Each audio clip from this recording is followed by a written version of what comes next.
Greetings. Welcome to this webinar, Transforming ITSM with Humanizing IT. On behalf of HIT Global and Quinn Consulting, I'd like to welcome all the participants.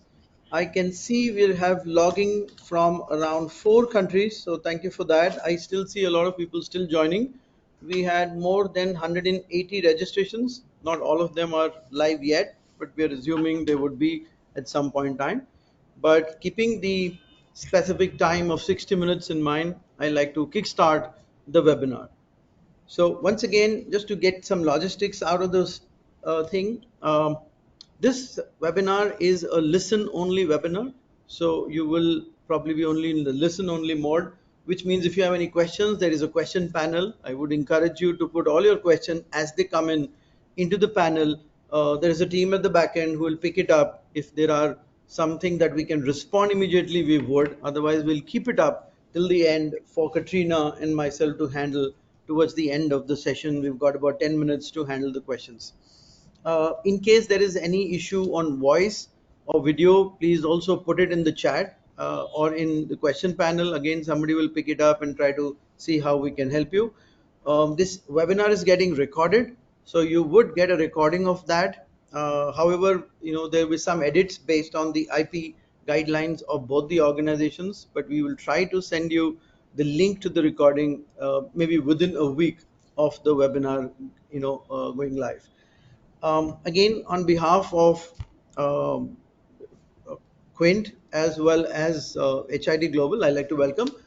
Just a quick context setting. The whole webinar would be in two parts. Part one would be where I will handle the component of the human part and how does it interface with service management, a little bit from the ITIL, humanizing IT, ITIL people component. So there are a couple of slides I want to handle.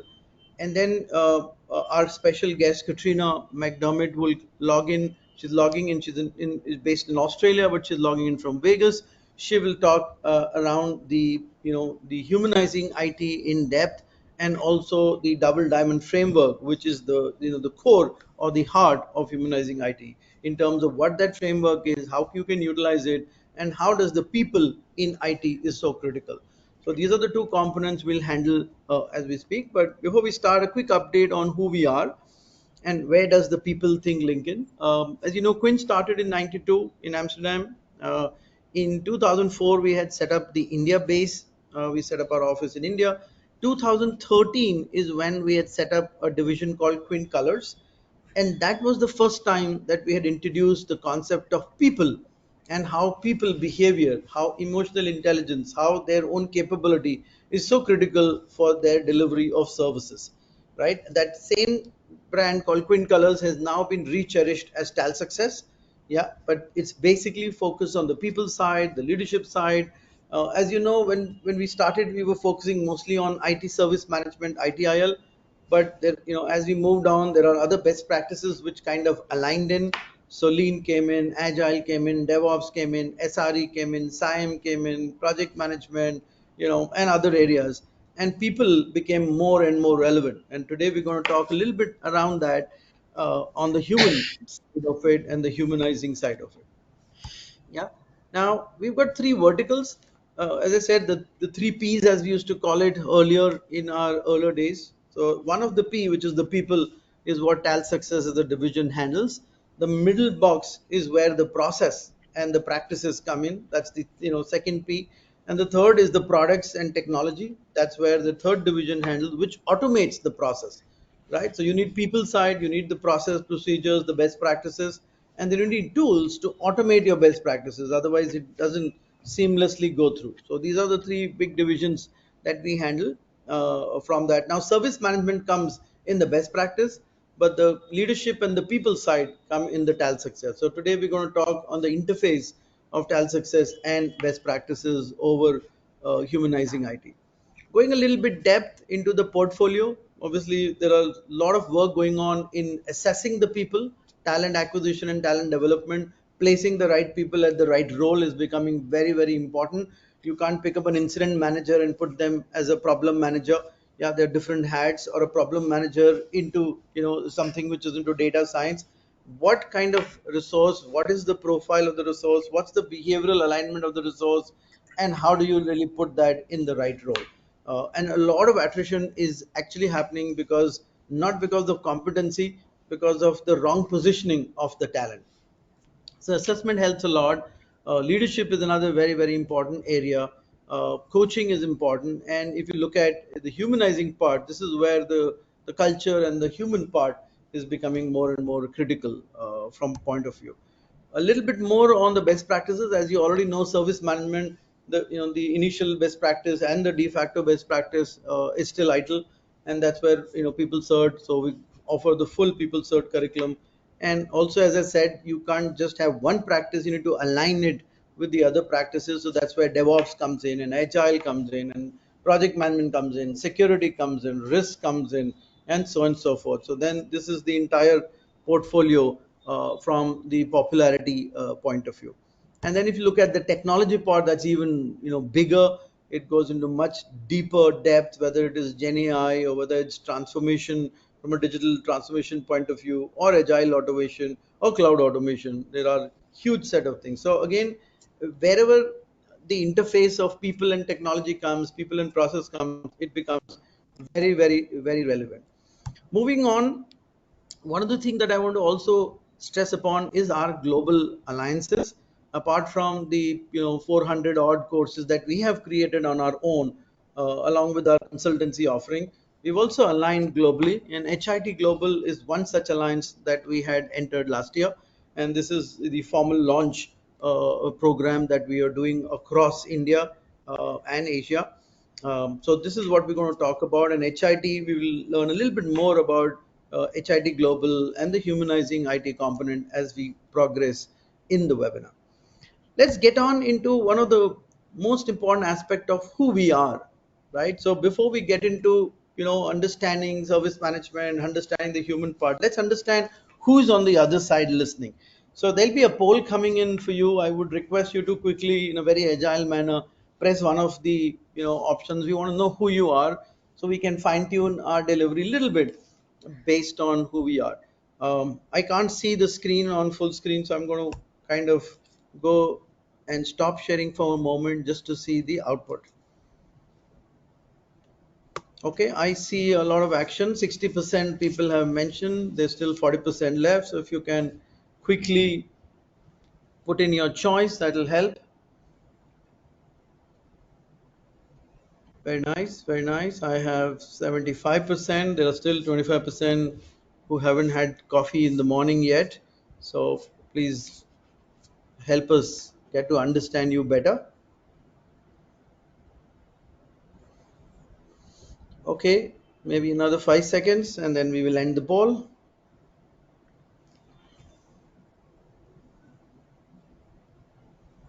Okay, so I think as expected, we have more people from operations and support. There is no brainer on that. Almost 56% of the resources are from service management area or the operation support area, 10% from software development, application development, 15% from pre-sale, sales, marketing, 17% from others, the other areas, and around 2% from HR, L&D folks. So we've got very, very high level of practitioners, which is interesting because we're going to be talking around that as well.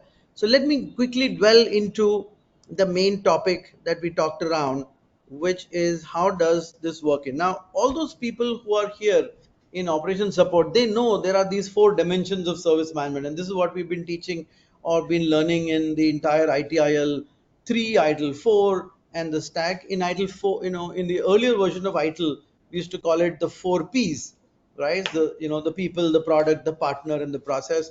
Obviously in ITIL 4, it's four dimensions. And I just want to reiterate that the people part is a very, very critical part of the four components, right? And obviously products are important, technology is important. You need to get the right tools so that we automate. Yeah, the process is important because this helps you, makes you lean and makes you agile and makes you do things the right way, do it right the first time. And there are practices available in each of the best practices that you can follow. If it's agile or prince 2 or SRE or ITIL, there are these very specific set of procedures that we need to follow. Like in ITIL, there is a prescription on incident management, there's a prescription on change, and so on and so forth. So process become important. If you're outsourcing, how you manage your partners and suppliers becomes very, very critical. The way you do SLAs and OLAs and underpinning contract, SIAM becomes critical in multi-sourcing, environment, and so on and so forth. But the focus of today is people, right? This is the people who deliver and also consume services, deliver from a service provider point of view and consume from a user point of view. And we've been talking about user experience, right? The entire user experience has been very, very focused, the way it is. So you might do a great job, but the user experience is low. Yeah, and the customer experience is another one that we're talking, but I'm more talking the service desk staff, the IT operation are doing really good job, but when they get the rating, they're still getting low rating even if we are all within SLA. So how do I make sure that the people who are consuming and delivering services are in a partnership? So this is one of the most critical P's, as we call it, of the 4P, or the most critical dimension of the four dimension. And today we're going to go deep into this idea, right? And you can't take the people away from service management, or you can't take the process away from service management. These are the four components that you need for end to end delivery of services, right? And with that, yeah, and if you look at all these practices that we cover, each of them have all these components, right? There'll be a component on the people side, there's obviously a practice side, which is the process, there is an automation side, and so on and so forth. Now, with that, we come to the main topic, which is how do I make this work? It sounds simple that we need to put the people first, you need to have a human centric approach, but what does it really mean? And for that, I like to invite Katrina McDermott. Katrina is an ITIL master. She has come from our old way of ITIL version 2 to 3 and also to 4, right? More than for 20 years of experience. She's a consultant herself. She was an earlier trainer as well. She's contributed and is an author, contributing author, and also now the co-founder and director of HIT Global. So with further ado, I would like to invite Katrina. Thank you so much for your time. I know you're logging in much later in Vegas, but welcome to the webinar and over to you. Hi, everybody. Welcome and thank you for attending this webinar, and thank you to Sunil and to your team for the opportunity to present. Mark Basham, which I'll explain in a moment, is honoured to have the opportunity. As you explained, I'm actually from Australia, but I'm not in Australia at the moment. I'm in Las Vegas, and yes, it is quite late, so please forgive me if I stumble over a few words or slides. And I'm sure you will. We are, as you said, Sunil, we're all friends, and I'm looking forward to presenting tonight. So thank you. Let's kick off. So as Sunil said, I'm just going to quickly introduce HIT Global. You've mentioned it a few times, Sunil. So HIT Global is a company founded by myself, and gentleman on the right, I think he's on this call, is Mark Basham. Mark Basham was the former CEO of Axelos, so you probably may know, heard of Mark, and also Wesley Eugene, who is the former CIO of a very renowned design company based in America called IDEO. So that's the three of us from HIT Global. And I just wanted to, Sunil, you mentioned that I've got a lot of experience in IT service management. I certainly have. These are some of the roles that I've done in my life, and probably many more. And why I like to show this slide is because just to stress that I've been around a long time, and I know how hard it is and sometimes how underappreciated we are in IT service management. Again, it's great pleasure and honor to present tonight. The agenda here, just very quickly, we're going to talk about the frameworks of IT service management, of experience in IT service management. And Sunil, you've been speaking about the people side of the four dimensions, or we used to call it the four Ps. And also just looking at how can we do things better or more aligned to what the user experience is now demanding in IT service management. Any questions, put them in the chat, and we'll be happy to answer if we can during or afterwards. So the webinar is called "What is Humanizing" or Humanizing IT. But what is Humanizing IT? I don't want to explain it just yet. Sunil, would you mind just going on camera for a second if you can hear me? Yes, I can hear you absolutely. Great. So I'm going to put you on the spot, Snil, because we didn't rehearse this, did we? I've got a question for you. You ready? Sure. Yeah, yeah. What what is IT service management? According to me, it would be, to all the elements which are required for the end-to-end delivery of service. Yeah, or Great. I would say for a successful end-to-end delivery of service. Very good. I'll pass you on that one. Very good. Um, I'm going to go back a slide now, and if you can just stay on just for a second, Snil, and then you can go off camera. I find that despite most IT organizations getting having restructures, new operating models, new tooling, etc., users remain dissatisfied and frustrated with IT. Is that the same in India, Sunil, or is it just in Yeah, I won't use the strong word frustrated, but yeah, I mean they are expecting more. They're always expecting more from IT, and because they first maybe they don't understand the depth of what IT goes through.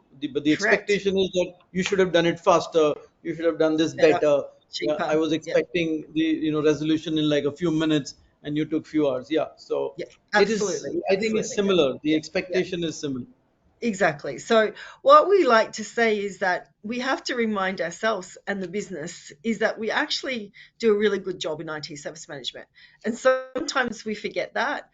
As you said, Sunil, IT service management is really complex, and for the complexity that we are to deal with the many constraints we have, such as cost and resources and everything that we do, we've got to just reward ourselves and give ourselves, we do a good job. And I like to sort of remind the business that as well, and ourselves, because if it wasn't for us, as that slide is saying, we wouldn't get paid, the ability to work from home. I often say during COVID, IT worked amazing to allow us to work from home. That was all IT doing all that hard work. And very rarely did we get recognized for that. So I just like to show that slide just to show you that we do a great job, and we should be very proud of all the achievements and certifications and everything that we've achieved over the years. Um, just before you go, Sunil, I've got one more question. Have you heard of this, the IT service management lifecycle? Yeah. Yes. Yeah. So the reason I'm showing this slide is that IT service management has many frameworks, but essentially we cover this life cycle of what we call plan, build, or run, or design and transition, build, and strategy.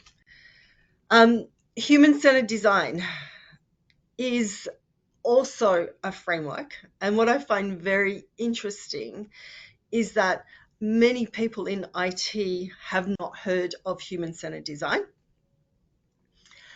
And conversely, many people in in human centered, I haven't heard of IT service management, and vice versa.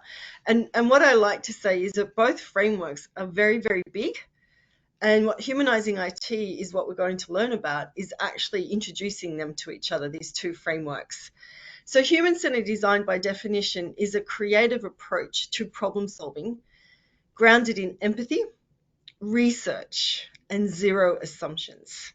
So it's very good at being innovative, changing the status quo, and improving the status quo, grounded in empathy, meaning in people's needs.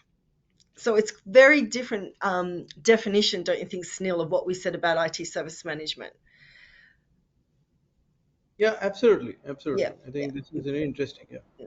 But what we'll soon discover is they're actually very similar and interesting. I'm not sure if you knew this, Sunil, but human centered design has the concept of P's. So you mentioned the four P's, and I spoke about the four P's. Human centered design also has the P's, but they have two additional P's, and those P's is purpose and place. And they've introduced a seventh one called planet as well. So we'll soon see that there's a lot of similarities between the two frameworks. Um, I often hear that when we do Hit Global uh, does training, obviously we do training in humanizing IT, which we'll talk about, but we also do a lot of consulting. And quite often we hear leaders in IT service management or in IT saying that they are using human centered design. Human-centered design is not just about being nice to people, nor is it unstructured, talking to users, UX or CX. It is a framework, very much like the frameworks we're used to in IT service management. And it has a framework that we use called the double diamond. Like IT service management, human centered design has more than one framework. But at HIT Global, we've adopted the double diamond. I know it's a little hard to see, but up the top, there's some phases of the double diamond: discover, define, develop, and deliver. So, like IT service management has life cycles, has phases, so does the double diamond. And this is a visual representation that I think portrays quite nicely of the difference in the frameworks. IT service management is process focused, and as we said earlier, does a really good job of doing what it was designed to do, keeping our organizations reliable, safe, available, and secure. IT, human-centered design is focused on experience versus process. And that's really quite very matter of fact about the two frameworks that we're talking about today. So IT service management and human-centered design. So as I said, both frameworks follow a structured approach, and they're very similar but very different. This is an example of what we do in IT service management. I don't expect you to read this. It's just a visual, again, just to show the complexity of what we do in IT service management and how we walk through the life cycle. And the following slide is also a complex slide of human-centered design. And why I wanted to show these slides is that for people that may be somewhat familiar with human-centered design, there is a bit of misunderstanding. Human-centered design, like what we do in IT service management, is very structured. It has steps, inputs and outputs, and that we follow them. And it's very important to be mindful of that. It's very similar to saying that IT service management is just the service desk. We all know that IT service management is more than a service desk. And human-centered design is more than just talking to users or being nice to people. It's a very structured and rigorous approach. So that lends us into defining what is humanizing IT. So essentially, humanizing IT is the integration of human-centered design into IT service management. So putting experience into our processes. And we have created our framework that complements both frameworks called the HIT Double Diamond Framework. So you can see the two diamonds there. And what's in our framework is a very important component is IT and the business meeting and discussing and agreeing what IT service management should do. And also importantly, what our framework does, sorry, just excuse me, it has these the phases up the top. I mentioned discover, define, develop, deliver in pink. And you can see how the phases of IT service management align really nicely with the phases of human-centered design. And on the end, you'll see the circle. And I noticed in the poll that the majority of our attendants work in IT operations and IT support. And this is where our framework that we all very nicely fit in, because human-centered design doesn't really concern itself with operational state. And so what sometimes happens is that human-centered designers don't understand or don't consider the complexity of IT service management. And when we create experiences, IT operations is left out or not even thought of. So the HIT Global Double Diamond includes the maintain or run and support state. So humanizing IT, as well as having a framework, as Sunil mentioned, it's training. which obviously we would all love you to do. And it's also a book. I've written a book called Human-Centered Design for IT Service Management, and we also do certification. So essentially, that's Humanizing IT. And I just want to talk more about what human-centered design is. So there's some companies that you can see on the screen. And these companies that we know and have probably visited and can use their products or services use human-centered design to understand the needs of their customers. So I cannot stress this enough. Companies that are very service-based and really care about their customer experience use human-centered design. So, for example, human-centered design would be used if you take a flight. When you walk into that airport, that experience of you checking in your baggage, walking through customs and security, that's called experience design. So human-centered designers have mapped out your journey. We call that a customer journey map. And we find out what delights you, what don't you like about that experience of from getting into that airport to sitting on the plane. That's called a customer journey map.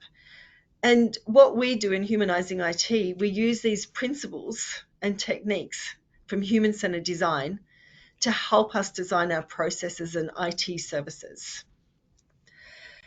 And what we say is that human-centered design has historically been absent from IT service management. And that is not a criticism. It is just that IT service management was designed to support technology, not to support experience. And again, as Sunil has said, that today it is about experience. Users are demanding that we provide a better experience. And I like to say experience is everywhere now, and it has infiltrated into us, into IT service management. So what's really good about what human-centered design can do, it actually, as I said, starts understanding the customers. We start understanding what your seat preferences are and your meal preferences. Your banking apps, how easy is it to use a banking app? Ride sharing, it knows exactly where to pick you up, and we feel secure, we feel safe. And that all of that is called experience design. And again, it's human-centered designers going out and understanding what users or customers want or what pleases them and makes it what we call a positive experience. Very rarely, again, do we use these tools and techniques to create, for example, incident management, which I'll discuss in a moment. So as I said, experience is the new demand of IT service management. So make no mistake, I'm fortunate enough to travel around the globe. I'm at a conference in Las Vegas. I'm going to a conference in Dubai, conferences in the UK. Experience is everywhere, and it is now, as I said, infiltrating into IT service management. But in many ways, we, as in me and you, need to be very careful about this. But it's an exciting time for us. And why do we need to be careful? Because you can't just design an experience. It's like asking a photographer to paint a portrait, because to create an experience requires different skills to what we have in IT service management. And I quite often say we are all probably certified in ITIL, DevOps, Agile, and we're very proud of those certifications. And just as we had to study to get these certifications, we also need to study how do you design for experience. And it's not fair asking somebody that's a process writer to start asking to write about experience. So those human-centered designers that design those experiences of you walking through an airport, they studied human-centered design. And so humanizing IT is starting to teach us some of those tools and techniques to create an experience.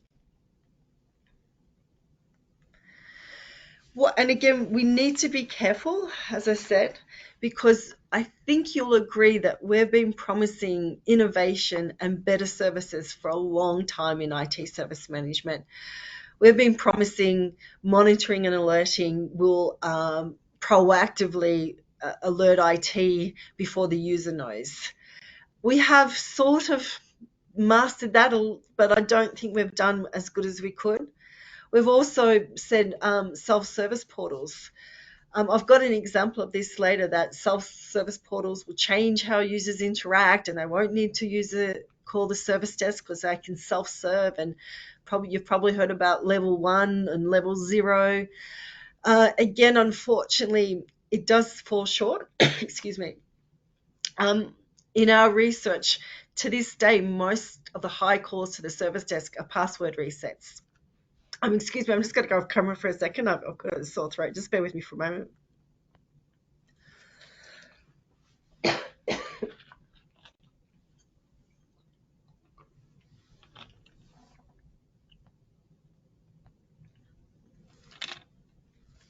Sorry about that. And automation workflows. Again, these are the things we've been promising for a long time. And as I said, I think that we're falling short of having that experience where users go, well, that was easy. I don't hear that very often from the business or from users, unfortunately. And how we really move forward, regardless of all these new tools and technology that we hear about. And as I said, I go to conferences all the time, and every tool is always promising something new. And as I said, I don't think we've progressed a lot. um, I'm sure you've heard of some of these issues that I hear when we do consulting. Users are saying my ticket was closed, but my issue wasn't fixed. The system doesn't understand what I need. The portal is too confusing. I just call the service desk. And in many ways, I think it's quite, for want of a better word, sad that we are trying our best in IT, but as I said, we are not trained in how to create experience, and yet we're trying to create that. And I'll talk about that in a moment. So we did say, again, this is a fantastic opportunity for us because AI is everywhere. Again, everybody's talking about it. And we believe it at HIT Global. We've got to get the experience right. I actually get a little bit, I'm going to use the word frustrated now when I hear vendors, everyone talking about AI and how it's going to make such a difference to IT service management. It will only make a difference if we tell AI to create a good experience. And that if we don't, AI will just scale a bad experience. And in Humanising IT, we teach you about, I'm not sure if you remember when I defined what humanising IT is, and human-centered design, is that we go in with zero assumptions. Because I think sometimes in IT service management, we assume that best practice is the way we should do something. And that's not necessarily right. So Katrina, we we don't, can't hear you. oh,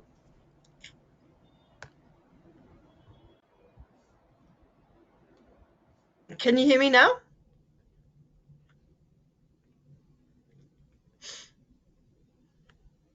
Can you hear me now, Sunil? Okay. I'm just okay. So yeah, I think go ahead. Go ahead. We I hear can you go ahead. Sorry. clearly. You can hear me now? Yes, absolutely, absolutely. Go ahead. Sorry. How much did you miss? Just the last statement. Okay.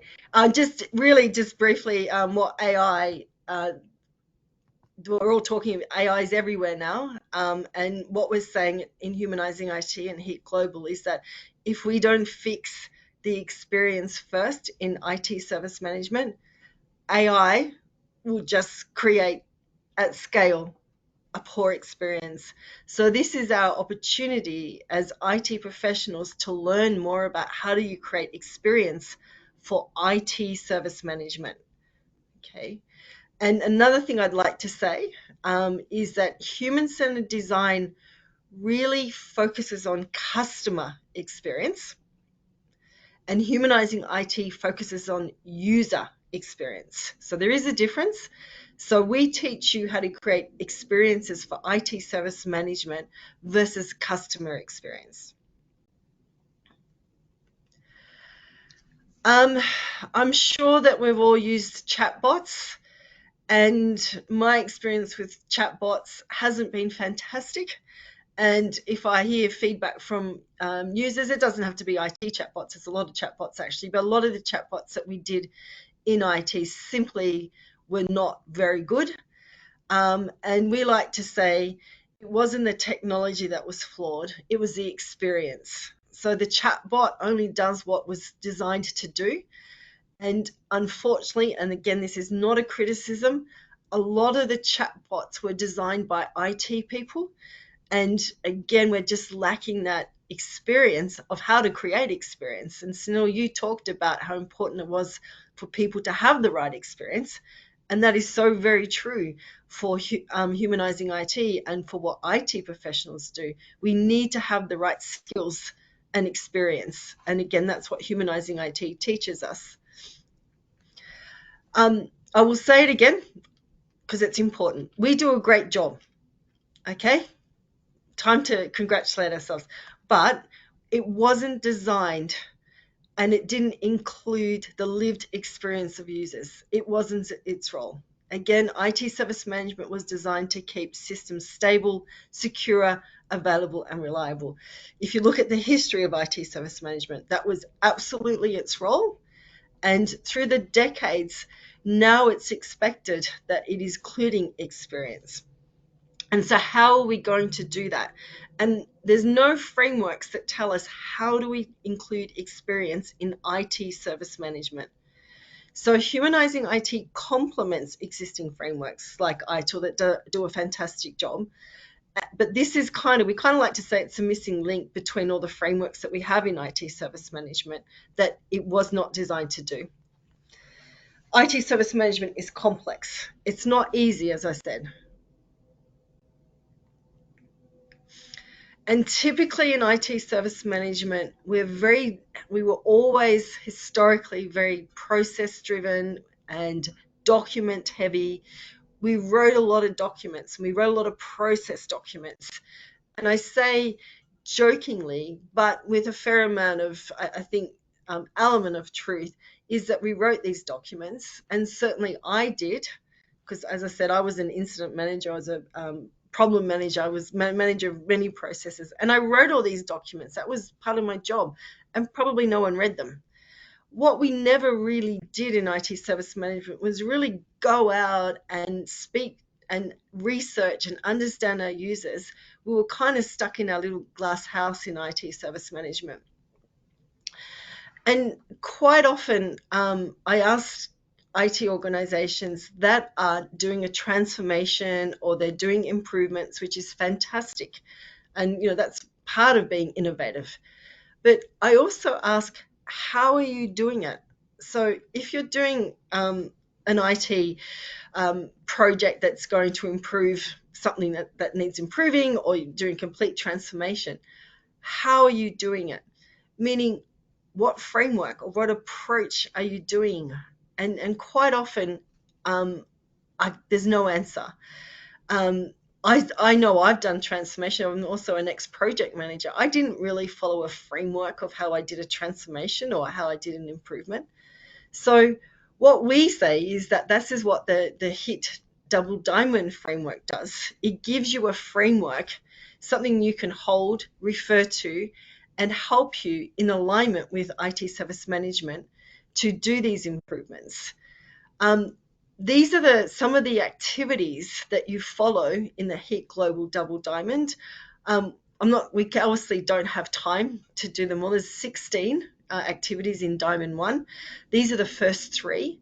The first one's called the RIP, and that's called recognizing the initial problem, or perceived problem, I should say, or pain. What we find is that many initiatives just started, and they're fixing the wrong problem. People think they know what the problem is.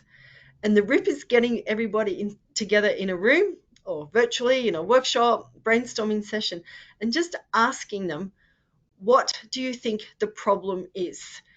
And I will guarantee you, if you have 5 people in that room, you'll get 5 different responses. So we will run a RIP workshop, recognizing the initial problem.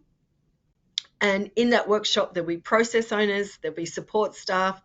Critically, there will be users, so business representatives, there will be executive teams, and there will be vendors. And we will ask them, and we have a toolkit that guides you on what questions to ask. Because if you start an initiative and everybody has a different perspective of what the problem is, it's unlikely that you're going to succeed, or stakeholders will be unhappy with the outcome. The second activity in our framework is called assumptions analysis, which I'm going to discuss. And then the third one is stakeholder mapping and experience lens. During the initial activities of our double diamond, this shows what we call divergent thinking. Again, just because of time constraints, I won't talk too much about the ways of thinking. But for those that are unaware of divergent and convergent thinking, in Humanising IT, in the first diamonds, and that's where we're doing the first 3 activities, we use divergent thinking. And divergent thinking is when you go out vast and you don't have any preconceptions, any assumptions, no judgment, and we just go out and research and talk to people. So, for example, when we're doing the RIP, we're asking people, we don't judge them, we don't contradict them, we're just gathering information with an open mind. And then part of our framework is when we come and converge and we start making sense of what we've found. And that's part of a human-centered design technique where we go out and do a lot of research in that first discover phase of the double diamond, which is where these activities sit that we saw earlier. So assumptions analysis is the second activity. And I alluded to this before, that in IT service management, we assume a lot, and we also have assumptions in day to day. And I'm going to give a non-IT example. Assumption is that guests don't want to check, don't want to wait, so let's automate. So that's an assumption for a hotel. So a lot of hotels have now got self-serve check-in, and there was an assumption made that guests don't want to wait, so they're going to automate check-in. And we've done studies on this, and that is in fact not right. I actually am obviously staying in a hotel here, and there was the ability to check in with a kiosk automatically, and I found it too hard to use. And I went and spoke to somebody. So that's an example when people assume what customers want, and it's not always actually true. And we do that in IT service management as well. And the assumptions we have, that I certainly have used for years, that we have to contact the user 3 times. That's an assumption, and that's part of experience. And I quite often ask, did we ever ask users if they wanted to be contacted 3 times? And I never did. I was a service designer for IT service management. That was just best practice. And what we need to do in IT service management in this second activity is to actually, all these things that we think are best practice that impact the user may not be true. For example, when we close a ticket and we don't do problem management because it's a P3 or P4, that's an assumption that we haven't really challenged. And it's really about going through, and I've got I've got dozens of assumptions that the service desk owns the ticket. That's an assumption that we think is best practice. And again, that's impacting experience. Another assumption, Mark, if it's resolved, the issue is resolved. But users complain it's resolved, but the issue isn't resolved. And so what we're saying here is that the assumptions that we've been sort of, I think, being used to needs to be challenged. when we're doing design, especially for process design. Um, and more automation equals better service. Maybe, maybe not. And auto close as well. Um, an example is here, like very similar to the hotel check-in. If we create a portal, it will reduce costs to the service desk. That's an assumption. And in my experience, and I'll show you in a moment, um, doesn't really hold true. And if I was asked as a project manager to implement a self-service portal, I would start with the RIP and what's the problem we're trying to solve. And then the assumption might be that the problem we're trying to solve would be we don't want users calling the service desk. And the assumption is, okay, if we create a portal, it will reduce the cost. Well, that's an assumption. And quite often that's not true, because a lot of our self-service portals are not easy to use. I have an example on the screen. This is again an example of an IT design of a user portal.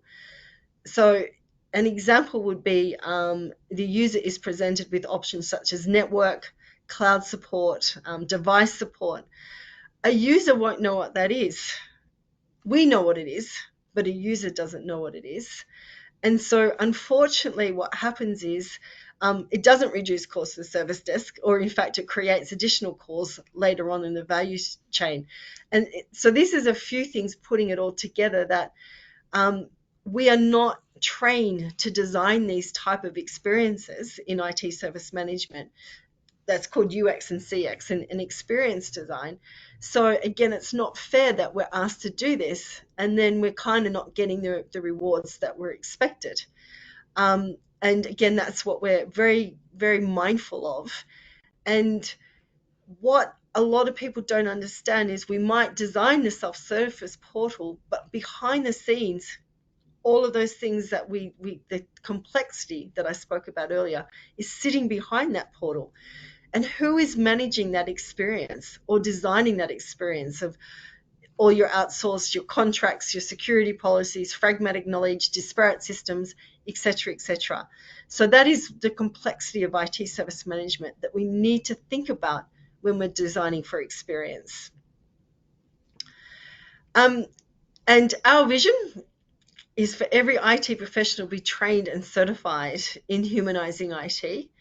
I've got to hand back to Sunil in a moment. Thank you, Sunil, to tell us more about how that can happen. Yes, thank you, Katrina. So I'm going to share my screen again. Yes, so I think one learning before I go there, I think I want to reiterate on this fact. Customer experience and user experience, a lot of discussions have happened around that, especially in service management. Customer experience, customer is the, is the team or the person who is signing our contract, right? So the SLAs are more aligned to the customer. So a lot of data is thrown at the customer in terms of uptime, in terms of application uptime, in terms of response time, resolution time. So a lot of IT language can be used when we are interacting with the customer. Yeah, but I think one of the mistake we try to do is use the same language when it comes to user, and they don't appreciate that, because user experience is very different. User is not the one who's signing the contract, it's just using the service. And user most of the time don't get exposed to the agreements that we have signed, and they sometimes don't even care, that sign. Like for example, one of the project we were doing, where for a simple PC not working for an individual was a 36 work hour response and, I mean, resolution time. Now, for an individual whose laptop is not working, it's a P4, and that's a 36 work hour, which means you're going to wait almost for a week. And for that user, it's not good experience at all. Yeah, I mean, unless until you explain to them. But that just because it's a 36-hour does not mean we take 36 hours. So the way we design the responses, the way we design the, the surveys, the way it has to be more user centric and not IT centric. We sometimes make a lot of tools and, AI stuff more IT specific, IT centric, IT supportive. that makes our work easier, but I think we have to look at how to make the user work more easier.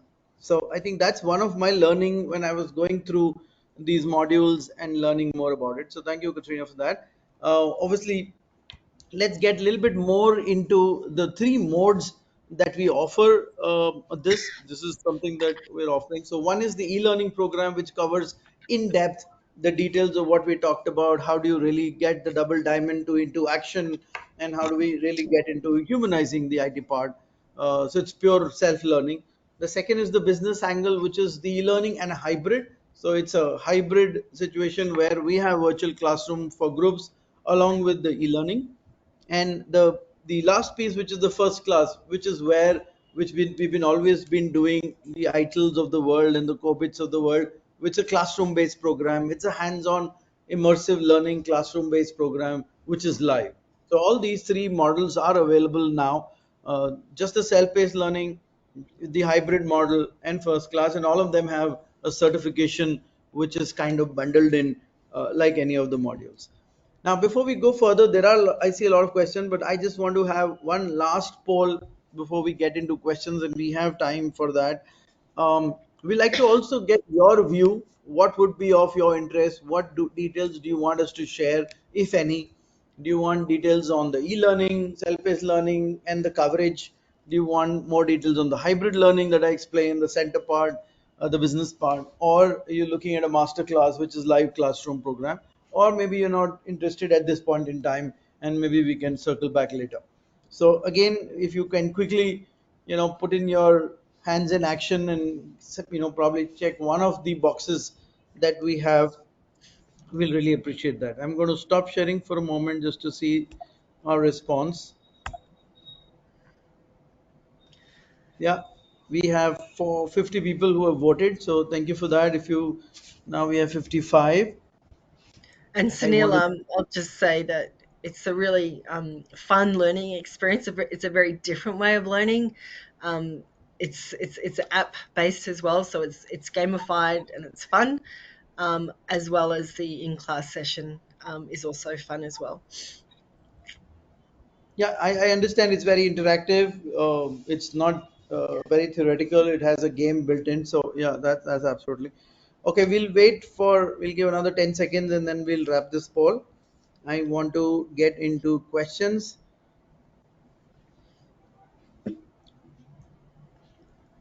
Okay, so I think we should end the poll. Thank you so much. So, Katrina, I have a lot of questions here, from Almir, I have from Gagan, I have from Neha, from okay.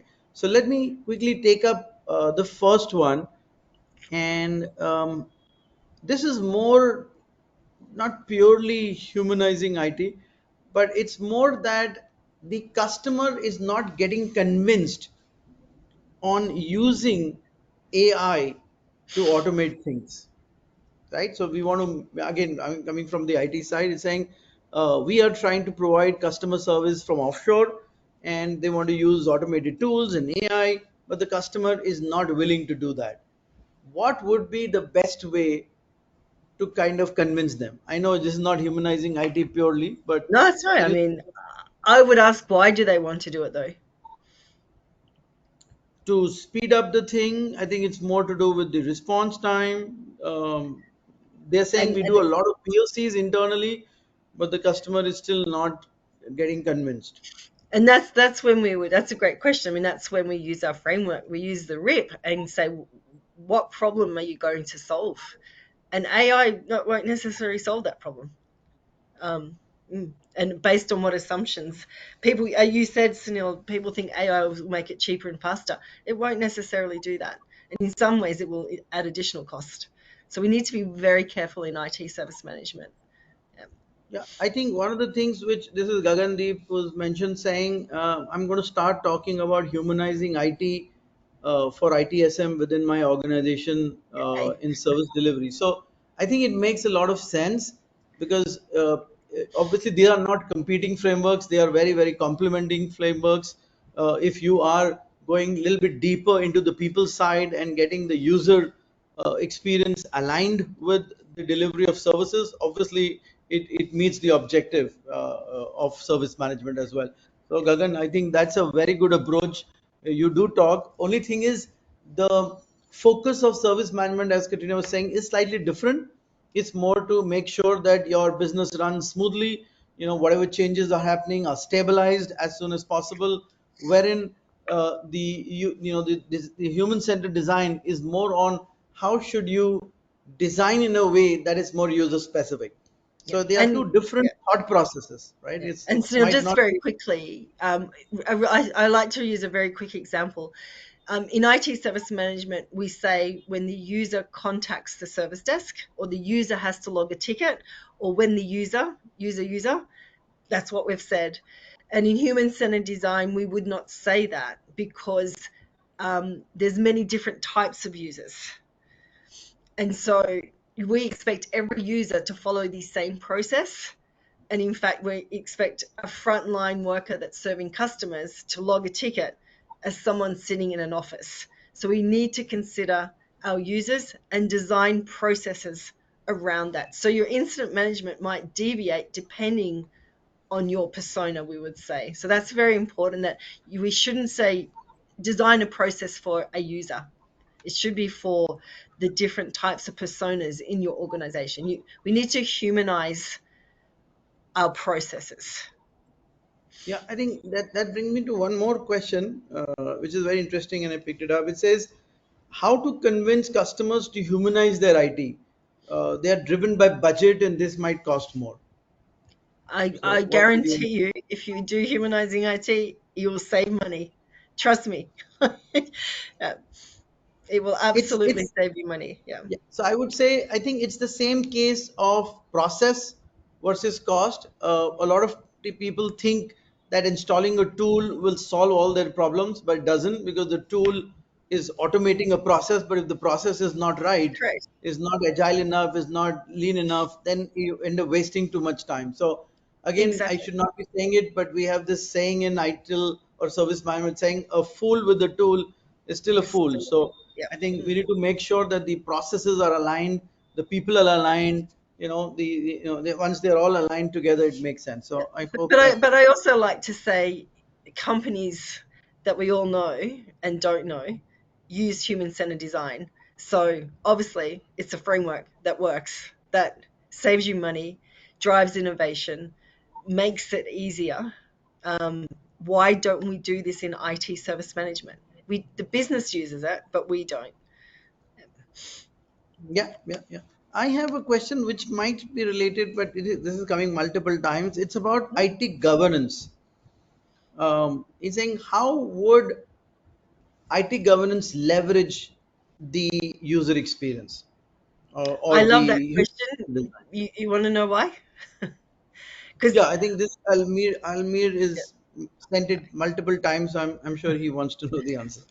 so I'm very heavy on governance. We need governance. We absolutely do. And we're not saying throw away your processes and governance, but if you design processes and services that do not consider the user and experience, guess what? People don't follow it. So there you go. And a prime example, and it's a common one, is how we do password and security. What do most users do? Put their passwords in their phone, write it down, take a picture.